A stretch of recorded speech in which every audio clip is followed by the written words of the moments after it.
Hello everyone, Mike Stuchiner, Master Herbalist here with Z Natural Foods. And today's video is going to be on the topic of the functional food known as inulin from the agave plant. But before we get started, two quick things to mention. First, if you'd like more information about me or you'd like to see more of my videos, you can go to my YouTube channel, which is A Master Herbalist's Perspective.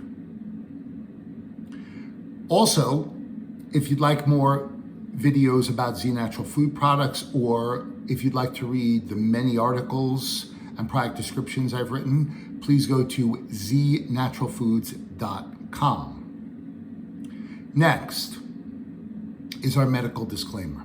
The information you're about to receive is for educational purposes only and is not intended to treat, prescribe, or diagnose any general or specific medical conditions. It is also not to be used as a substitute for your primary healthcare provider's diagnosis, treatment plan, or medical information. With that said, let's get rolling. So, what exactly is this functional food known as inulin? Inulin is by definition it's actually multiple things.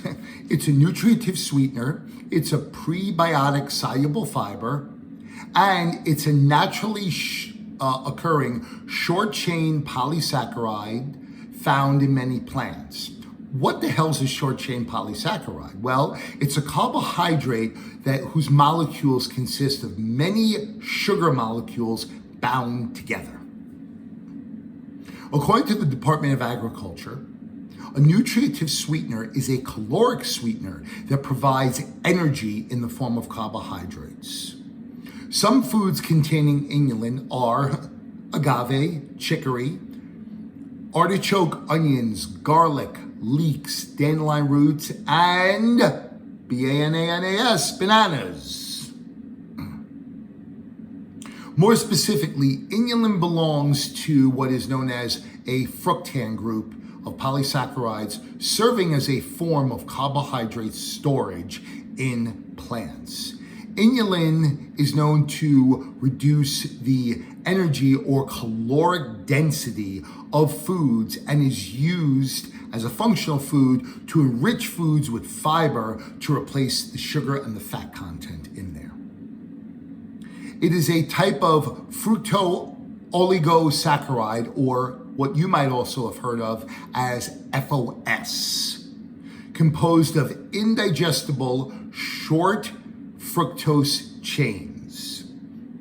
Eating inulin-rich foods may also support the diversity of the gut microbiome and provide fuel to make essential substances like fatty acids and vitamins. So, there's several different areas that sort of surround this whole topic of inulin in general, and that's what I'm going to go into at this point. First is the idea of resistant starches. Okay, so to kind of go over what a resistant starch is, most starches we eat are quickly digested in the small intestines, and only a fraction survive moving along to the large intestines. Resistant starches are dietary starches that don't break down into sugar and, I guess you could say, resist digestion in the small intestines. They pass through most of the digestive system unchanged, ending up in the colon, fermenting and feeding the good bacteria or the gut microbiome. Resistant starches are formed when starch-containing foods are cooked and then cooled. And this happens when amylose and amylopectin chains in cooked gelatinized starch realign themselves as they cool down. Cooling these foods in the refrigerator overnight or for several days has actually been stated to increase starch-resistant content. While not explicitly confirmed, it is generally accepted that reheating resistant starches under 140 degrees Fahrenheit is believed not to destroy their prebiotic qualities. It's also generally agreed upon that there are 3 types of resistant starches. Resistant starch number 1 are seeds, beans, grains, which all fall into this category, and your small intestines have trouble digesting the starch within them. Resistant starch number 2 are what are known as non-gelatinized particles that in the small intestines can slowly digest, but not before much of it escapes into the large intestines.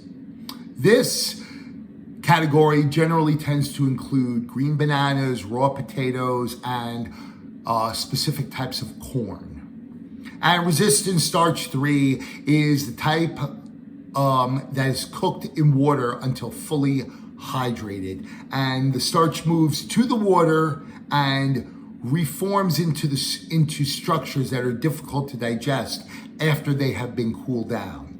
This particular category includes specific types of breads, cooked potatoes, and many, many processed foods.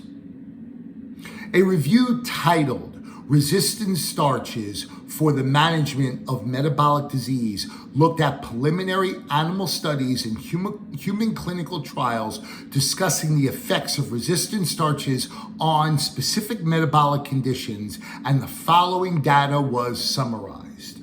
Data from both models support the role of resistant starches in improving various metabolic issues, although more research is needed regarding the specific intrinsic pieces of this puzzle, okay? Therefore, it was concluded that studies presented in this review offer great insight into the potential pathways by which resistant starches enhance metabolic health, including modulation of the gut microbiome, gut peptide, circulating inflammatory mediators, and innate immune cells. So, in simple terms, while inulin may act very similar to resistant starches, inulin is actually not a resistant starch. Much like resistant starches, inulin bypasses the small intestine and begins to ferment in the large intestine to feed the good bacteria in the colon. There are intrinsic differences between the two that disqualify inulin from being considered a true resistant starch. Remember, resistant does not mean indigestible. It's a slower process because it resists digestion. To make this a bit more clear, let's compare inulin to an actual resistant starch like green bananas to understand these intrinsic differences. An important fact to keep in mind is that the human body produces specific enzymes that are capable of breaking down what are known as monosaccharides or polysaccharides that are made of different types of sugars bound together like fructose and glucose, but not capable of breaking down a bond that has 2 of the same sugar molecules bound together like a fructose scenario. Green bananas are a long-chain polysaccharide primarily made up of glucose that contain insoluble fiber. Although it's a slow process, a resistant starch like green banana can be partially broken down because we produce the enzyme amylase, which is capable of breaking down glucose.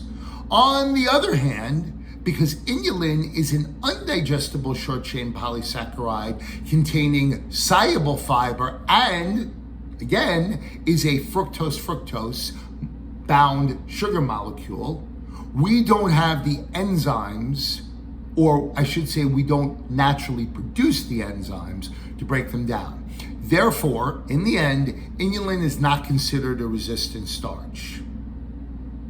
The critical factor here is whether our body has the available resources of specific enzymes to break these specific foods down, like I just mentioned amylase.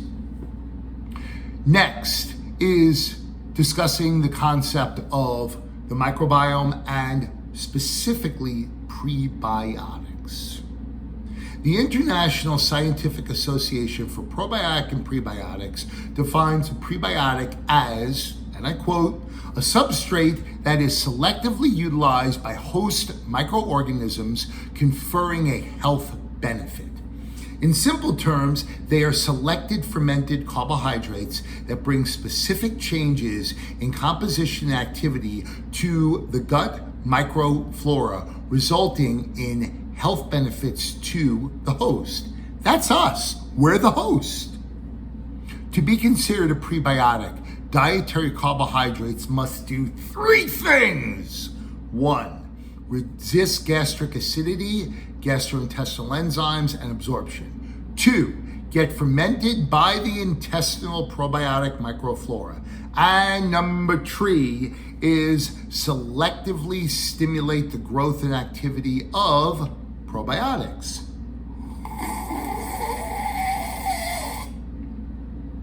Tonic tea. The human gut microbiome contains more than 10 trillion microorganisms with more than 1,000 species of known bacteria. Prebiotics are identified based on composition of their fiber content. Some types of bacteria that feed on inulin fiber turn into a substance called butyrate, which is the primary fuel source for the gut lining. While other probiotic microbes like bifidobacteria feeding on inulin-rich foods are known to perform many valuable jobs for your gut. So, some of those valuable jobs are maintaining a healthy gut through the production of lactate and acetate, feeding other bacteria, deterring pathogens, supporting a healthy immune system response, and producing and making your B vitamins and the family of vitamin Ks. In a meta-analysis discussing the effects of inulin on gut microbiome composition, it was concluded that of the 9 original articles reporting positive outcomes, the most consistent change was an increase in bifidobacterium. Other results included a rise in other specific good bacteria like lactobacillus and a decrease in bacteroides after inulin supplementation. So when the inulin was taken away, specific bifidobacteria levels decreased.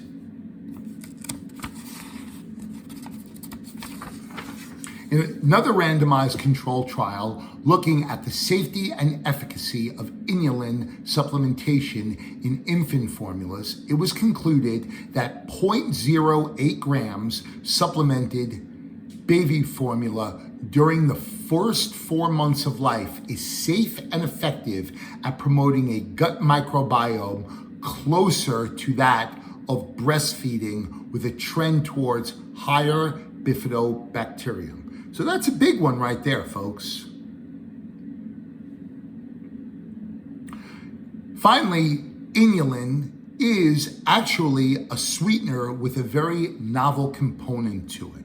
Inulin possesses a unique quality compared to many of these other quality natural food-based sweeteners, allowing for a greater versatility. Because inulin is specifically a soluble fiber, it can be used as a thickening agent and potential fat replacement regarding specifically consistency and texture. I want to be very clear when I say this. It will not replace the nutritional qualities that fats provide to the human body. But if you're looking for a food that will create a thicker, creamier texture with the added benefit of a naturally sweet flavor, inulin may be a very good choice in this situation. This functional food can often be seen in low-fat dairy products because when the fat's been removed, they'll add inulin in there to keep that thick, creamy texture of the milk. An interesting paper discussing the use of inulin as a fat substitute in sausages affecting their overall texture concluded that the reduction of fat content of different types of sausages, 6 to 18%, leads to decrease in energy value in the product by up to 64% respectively. In addition, inulin could be used as a proper replacement for fat in the production without showing any significant changes in overall acceptability and taste appeal. The main purpose for adding inulin is to provide extra fiber to meat products to enhance their digestibility. Now that's pretty interesting, wouldn't you say? So, in conclusion, guys, Z Natural Foods believes that the combination of tradition and science are a real match made in heaven. These are the principal fundamentals that Z Natural Food uses when searching far and wide for highly nourishing traditional foods used for thousands of years to create and provide customers like you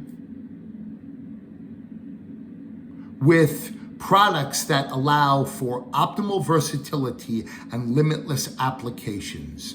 So, if you'd like, do a little bit more research on inulin because this is what we consider to be a really interesting functional food with tremendous versatility.